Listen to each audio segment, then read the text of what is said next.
આપ જોઈ રહ્યા છો ઈટીવી ભારત. નજર કરીએ આજના મહત્વના સમાચાર પર. આમ આદમી પાર્ટીના વધુ એક ધારાસભ્યને ઈડીનું સમન્સ. દિલ્હી શરાબ કૌભાંડમાં દુર્ગેશ પાઠકની કરાઈ પૂછપરછ.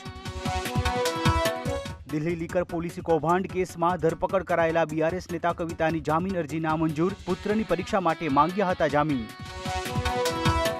છત્તીસગઢમાં વડાપ્રધાન મોદીની જનસભા. બસ્તરમાં કોંગ્રેસ પર પ્રહાર કરતા કહ્યું, મોદી કોઈપણની ધમકીથી ડરશે નહીં. વારાણસી લોકસભા બેઠક પર પીએમ મોદી સામે એક ટ્રાન્સજેન્ડર ઉમેદવારનો પણ થશે મુકાબલો. અખિલ ભારતીય હિન્દુ મહાસભાના બેનર હેઠળ કિન્નર મહામંડલેશ્વરના હિમાંગી શાખી લડશે ચૂંટણી.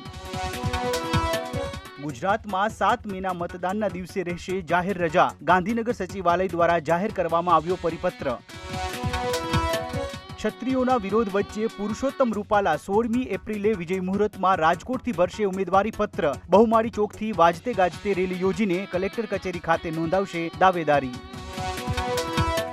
દેવભૂમિ દ્વારકા જિલ્લાના રૂપામોરા ગામે 11 વર્ષીય બાળકી પર શ્વાનોનો હુમલો. શ્વાનોના હુમલામાં બાળકીનું મોત.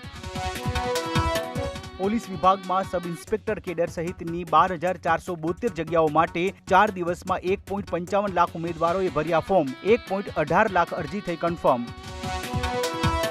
સરકારી શાળાઓ પ્રત્યે વાલીઓનો વિચાર બદલાયો. સુરતમાં સરકારી શાળામાં પ્રવેશ માટે વાલીઓનો ધસારો. 500 જેટલા વિદ્યાર્થીઓ વેઇટિંગમાં.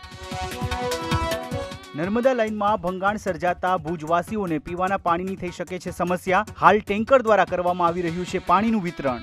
તો આ હતા અત્યાર સુધીના મહત્વના સમાચાર. વધુ માહિતી અને સમાચારો માટે લોગિન કરો www.etvbharat.com.